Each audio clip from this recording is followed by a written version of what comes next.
جی اور کوئی سوال؟ بنو امیہ کے متعلق آپ کا موقف سخت ہے، تاریخی روایات ہیں، تھوڑی نرمی کیا کریں. کیڑی تاریخی روایت ہے جی؟ کوئی ایک روایت تاریخی دسو جڑی سی بیان کیتی ہے. 5B میں تاریخی روایات ہے سر، بخاری مسلم کی ضعیف روایت ہے. اچھا، بخاری مسلم کی اگر ضعیف روایتیں ہیں نا تو بخاری مسلم اگر ضعیف ہے کسی کے نزدیک تو اس سے بنو امیہ ڈسکس نہیں ہوگی، حجیت حدیث ڈسکس ہوگی. ہم یہ کہتے ہیں کہ جڑیں بڑھو، ممبر پہ آؤ اور کہو کہ بخاری مسلم ضعیف ہے، پھر ہم نے تو کچھ کرنا ہی نہیں ہے. ہم نے اہل حدیث کو بتا دینا ہے کہ دیکھو تو آڑے مولوی بخاری مسلم تو نس کے جائے پرویزی ہو گئے جائے. اگلی دفعہ ممبر سے چڑھ کے دسنا ٹائم قیامت تک جے، اور ننگے سر والے میں کیا قیامت تک ٹائم ہے. مبالغے والی حدیث مسلم شریف دی پڑھ کے سنائی ممبر تے، پوری نہیں سنا سکے نا. جس طرح اب یہ نہ کہ کوئی کفر اسلام کا مسئلہ ہو کہ میں سمجھانے کے لیے کہہ رہا ہوں. تبت یدا ابی لہب، وہ تب جب نازل ہوئی اس کے بعد 10 سال تک ابو لہب زندہ رہے. قرآن کو جھوٹا ثابت کر سکتا تھا اسلام قبول کر کے کہ لے محمد تیرا قرآن جھوٹا ہو گیا، نعوذ باللہ، میں اسلام لے آیا ہوں. کیونکہ اس میں تھا کہ اب یہ آگ میں ہے، آخرت کا فیصلہ بھی سنا دیا، لیکن توفیق نہیں ہوئی کیونکہ دل پہ مور لگ چکی تھی. میں بھی ان کو اتنی دفعہ کہہ چکا ہوں کہ مباہلے والی حدیث مسلم شریف کی 6220 بیان کرو پوری، اور ابن تیمیہ کے جو اس پہ کمنٹس ہیں نا تمہارے ابا جی کے، وہ بھی بیان کرو. اس میں نکل آئے گا جناب امیر شام نے سب کے لیے کہا تھا حضرت علی کے اوپر، اور سب لعن اللہ ابا التراب جو صحیح مسلم 6229 آج تک بیان نہیں کر سکے. مجھے جھوٹا ثابت کریں نا، بیان کر دے کہ لے جی جھوٹا ثابت کر دیا. اور جب بیان کریں گے تو لوگ کہیں گے یار انجینئر بھی تو یہی کچھ بیان کر رہا تھا. اچھا آپ دیکھیں جتنے کلپ یہ بیان کرتے ہیں وہ ساری حدیثیں پہلے خود بیان کرتے ہیں، پھر اس کی تشریح بیان کرتے ہیں، اور ہمیں کہتے ہیں آپ نے بیان نہیں کرنی. تسی کیوں کر رہے ہو؟ یہ ڈاکٹر ذاکر نائک سے 2009 میں یزید کو رضی اللہ عنہ میں نے گن پوائنٹ پہ کھلوایا تھا. اس ٹائم کیڑا وابی مولوی نکلے ہے کہ بھی یار تو کیڑے اے مسئلہ قیامت دن پوچھنے گئے نے یزید دے بارے تے تو کیوں ماما بولے ہیں؟ کوئی مامو پارٹی چوں نکلیا نہیں. جب میں جواب دینے لگا ایک گلا نہیں کرنی چاہیے. چلو ہوں تسی کہہ دو کہ اے ڈاکٹر ذاکر نائک نے جو کچھ کیا غلط کیا تھا، ہم اسے کنڈیم کرتے ہیں، اور جو مجھے گالیاں نکالتے ہو وہ ساری ادبی گالیاں اس کو بھی نکالو. ٹائم قیامت تک نہیں کڈن گے تو ان کی انٹینشن شو ہوگی کہ بیسیکلی بے ایمانی کے اوپر ہے. جوتیاں ہم ہمارے سروں پہ مارے اور ہمیں کیا آپ نے رونا نہیں ہے؟ اس طرح تو نہ کرے. 2009 میں جب ڈاکٹر ذاکر نائک جیسا انٹرنیشنل سپیکر یزید کو رضی اللہ عنہ برے مجمع میں کہے اور قسطنطینیہ کی بشارت یزید پہ فٹ کر کے اسے جنتی کہہ دے، تو سر دنیا کے کروڑوں لوگوں کے سامنے تو اس نے مسئلہ اٹھا دیا نا بنو امیہ کا. اوڑا غبارے چ سوراخ ہونا سی ہو گیا، وہ تو ہن فل نہیں ہونا. اب جواب جو بھی دے گا نا وہ مجرم نہیں ہوگا، وہ جواب دینے والا ہوگا. تو ہم تو جواب دے رہے ہیں، ہم پہ کون سا غصہ ہے؟ یا میں نے ڈاکٹر ذاکر نائک کو کہا کہ تو کر تاکہ میں پھر جواب دیا؟ نہیں، ان کو اپنا نہیں نظر آتا. ہم ہمیشہ جواب کے اینڈ کے اوپر بیٹھے ہوئے ہیں. آپ دیکھیں اکثر آپ کو جو چیزیں بتاتے ہیں وہ میں نے جواباً کہی ہوتی ہے، ایبسولوٹلی تو میں نے کبھی بھی نہیں کی ہے. تب بھی میں نے ریڈ لائن کراس نہیں کی ہے. ہمارے اسٹوڈنٹس ہمیں کہتے ہیں جناب آپ رضی اللہ عنہ کیوں کہتے ہیں حضرت معاویہ کو؟ وہ آپ کے ساتھ وہ ریکارڈنگ ہوئی ہے، ان کا جی یہ ایک اختلاف ہے علمی. ہاں جی، یہ وہ اختلاف ہے جو مجھے سن کے خوشی ہوئی ہے، دکھ نہیں ہوا، لیکن اس کا یہ مطلب نہیں کہ میں ان کے ساتھ ایگری کرتا ہوں. خوشی اس بات کی ہوئی ہے کہ واقعی دلائل کی روشنی میں جو انہوں نے موقف اڈاپٹ کیا ہوا ہے کسی درجے تک درست ہے. یہ تو ابن حجر اسقلانی نے بھی کہا کہ میں حیران ہوں کہ حدیث تو حضرت علی کے بارے میں تھی کہ علی سے محبت نہیں رکھے گا مگر مؤمن، علی سے بغض نہیں رکھے گا مگر منافق. یہ ذرا پوائنٹ آپ نے غور سے سننا ہے. وہ کہتے ہیں اس حدیث کے تحت جو حضرت علی سے محبت میں غلو کرتا ہمیں اس کی حدیث لے لینی چاہیے تھی،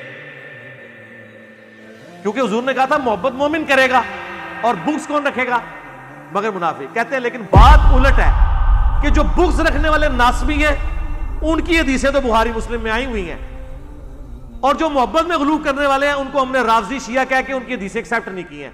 ہونا الٹ چاہیے تھا.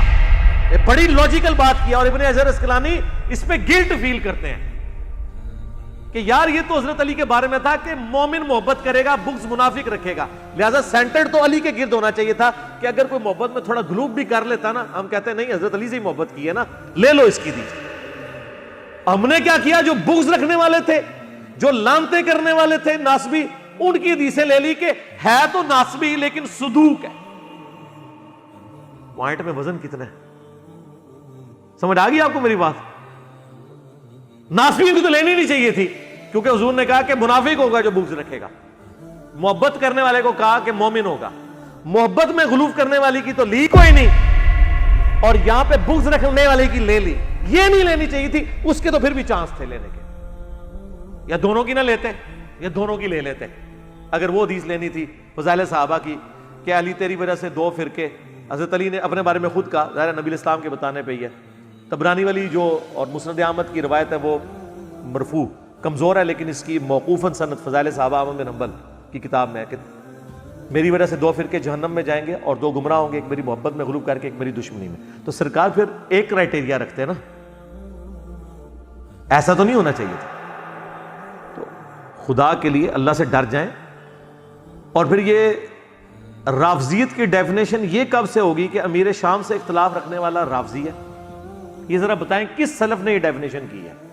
سلف ہمیشہ شیخین کی خلافت کے انکار کرنے والے کو رافضی کہتے ہیں. ورنہ امام بخاری, امام اسحاق بن راہوی جو امام بخاری کے استاد ہیں, امام نسائی, امام حاکم, یہ وہ امام ہے جو حضرت معاویہ کے حق میں کوئی ایک حدیث بھی نہیں مانتے فضیلت کی سوائے صحابیوں نے. لگاؤ فتویٰ, کو رافضی, نیم رافضی کہہ دو, نہیں کہہ سکتے. کیوں کہیں گے؟ وہ اہل سنت کے ائمہ جواب دیتے ہیں کہ ٹھیک ہے میجورٹی کا یہ موقف نہیں ہے, لیکن ان لوگوں نے چونکہ حضرت ابوبکر, عمر, عثمان کی شان میں حدیثیں لی ہیں, ترتیب میں ان کو پہلے رکھا ہے, لہٰذا ان کی سنیت میں کوئی شک نہیں. میرے شام کا دفاع کب سے سنیت ہو گیا تھا؟ ورنہ تو احمد بن حنبل کا استاد علی ابن الجاد کہتا ہے کہ اگر مجھے قیامت کے دن پتا چلے کہ معاویہ کو, یہ علی ابن الجاد کہہ رہا ہے, عذاب دیا جا رہا ہے تو مجھے یہ برا نہیں لگا.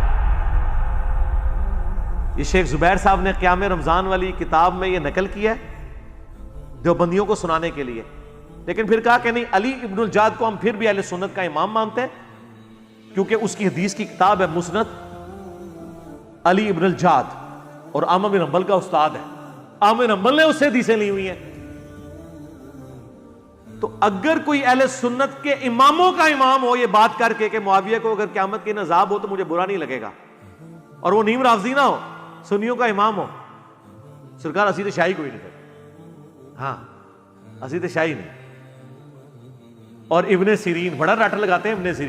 ابن سیرین کے ابو داؤد میں قول موجود ہے, سنن نبی داؤد میں حدیث روایت کرتے ہیں حضرت معاویہ سے, اور ساتھ کہتے ہیں کہ حضرت معاویہ کے بارے میں وَمُعَاوِيَةُ لَا يُتَّهَمُ فِي الْحَدِيثِ, معاویہ حدیث بیان کرنے میں جھوٹا نہیں ہے, حدیث کے معاملے میں اس سے جھوٹ ثابت نہیں ہوا.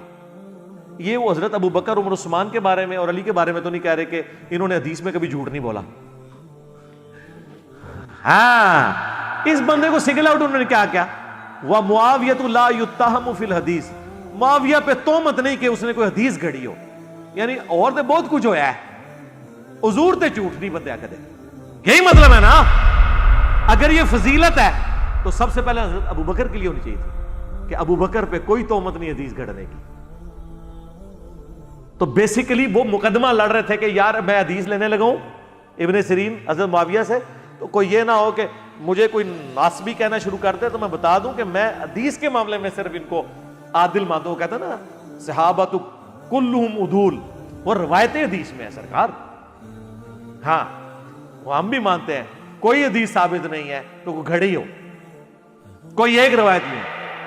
حدیثیں مانی جائیں گی, مغیرہ ابن شعبہ کی مانی جاتی ہے, بصر بن ابی ارطاء کی حدیث میں نے کئی بار بیان کی ہے. اندازہ کریں امام حاکم نے, امام احمد بن حنبل نے مسند احمد میں اور امام حاکم نے المستدرک میں بصر کی حدیث لی ہے. بصر وہ شخص ہے جس کے بارے میں محدثین کا اتفاق ہے کہ اس کے نامہ اعمال میں ایک رتی نیکی کی نہیں ہے سوائے اس نے کلمہ پڑھا ہے, حضور کو دیکھا ہے, باقی اس کے اندر ایمان والی کوئی بات ہی نہیں تھی. جتنا یہ ظالم شخص تھا, جن بچوں کے نام علی ہوتے تھے ان کو قتل کروا دیتا تھا حضرت معاویہ کو خوش کرنے کے لیے. یہ وہ بندہ ہے بصر ابن ابی ارطاء. اٹھائیں ابن حجر اسقلانی کی اسماء و رجال کی کتابیں اور بصر کا تعارف دیکھیں. رضی اللہ عنہ تو آپ کو ملے گا ہی نہیں, انتہائی نٹوریس پرسنالٹی کے طور پہ. کلمہ کو جسے ہم کہتے ہیں کلمہ کو مشرک, یہ کلمہ کو سیاپی ہے. لیکن حدیث میں نے بیان کیا ہے کہ اس نے وہ حدیث روایت کی ہے, اللہم احسن عاقبتنا فی الامور کلہا واجرنا من خزی الدنیا وعذاب الآخرہ. حدیث لے لی سرکار, حدیث مغیرہ ابن شعبہ کی بھی لی, حدیث عمر بن عاص کی بھی لی.